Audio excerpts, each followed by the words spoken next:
You think views make you powerful? One of the bikers growled, his voice echoing across the gas station parking lot as the wind caught the rattle of dozens of motorcycles behind him. Let's see how powerful you are without a camera to hide behind. It all started just a few minutes earlier with one cruel act recorded for the world to see. The sun was setting behind the small roadside diner on Highway 19, its light stretching over the cracked asphalt and flickering neon signs. Inside, an old man in a faded military jacket sat alone, his coffee half empty, his trembling hand holding a worn photo, his wife and his son both long gone. His name was Henry Cole, a 78-year-old veteran who had fought more battles in his life than most could imagine, some on the field, others in his heart. He wasn't famous, he wasn't rich, but he was kind, the kind of man who still held doors open for strangers and left tips even when his wallet was nearly empty. That's when Tyler Kane walked in, 22, slick hair, expensive sneakers, phone always in hand. Online, he was known as Ty Craze, a TikToker who made his name humiliating people for content. He'd built his audience by pranking the weak, the tired, and the kind. And tonight, he spotted his next victim. "Yo, guys," Tyler whispered into his phone camera, smirking. "Watch this old dude, gonna make him go viral." He strutted up to Henry, phone recording, pretending to trip near the table and spilling a milkshake onto Henry's jacket. "Oh no, sorry, old-timer," Tyler said loudly. "Guess you should have moved faster, or are you too old for that now?" The small crowd inside chuckled nervously. Henry, ever patient, dabbed his sleeve with a napkin. "It's all right, son, accidents happen." But Tyler wasn't done. He leaned closer, sneering for the camera. "Accidents? Nah man, you're the accident, whole generation like you, useless."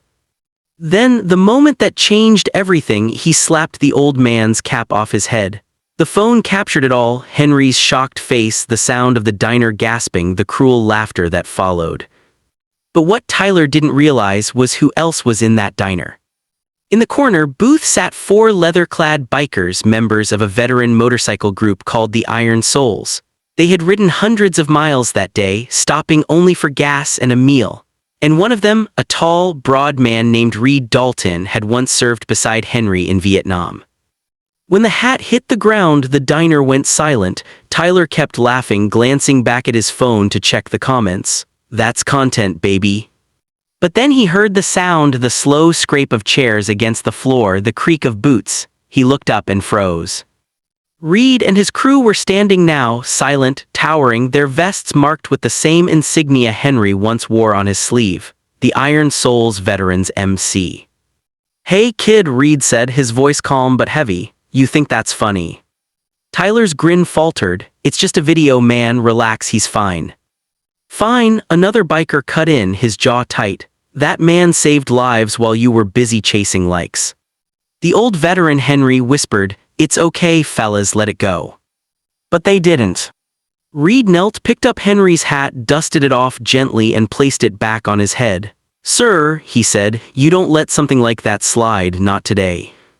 The bikers walked toward Tyler, phones dropped. Laughter died, and every person in that diner felt the air grow heavy, not with violence but with justice.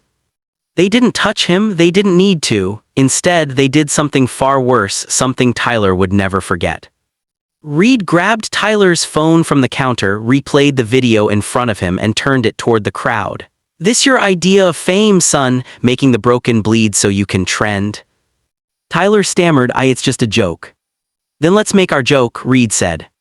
They escorted him outside, the whole diner following behind. 40 bikers, now joined by others who had been fueling up nearby, surrounded him and his car. Their engines roared to life, drowning out his words. Reed handed Tyler a bucket and pointed to the veterans' bikes. "You want views? Let's give your followers something worth seeing. Start cleaning." For hours, under the fading sunset and the hum of engines, Tyler washed every single motorcycle. The bikers didn't speak, didn't shout, they just watched. And as the phone cameras turned, this time not his own, the internet saw something new, a boy learning humility from men who'd bled for his freedom. When he was done, hands trembling, face red with shame, Henry stepped forward and offered him a cup of water. "Son," Henry said quietly, "the world doesn't need more bullies, it needs men who stand for something. You've got a choice, keep chasing claps or earn respect." That moment broke something in Tyler, and maybe it built something new. Weeks later, his TikTok was different. No more pranks, no more cruelty. His videos started showing veteran stories, sharing small acts of kindness. He even interviewed Henry, calling him the man who changed my life. The clip went viral again, not because it was shocking, but because it was real. And for the first time, people followed him not out of amusement, but out of admiration. At the end of the video, Reed's voice plays over the final shot, Tyler shaking Henry's hand as the bikers ride off in the sunset. Respect is earned, not filmed. Never mistake kindness for weakness.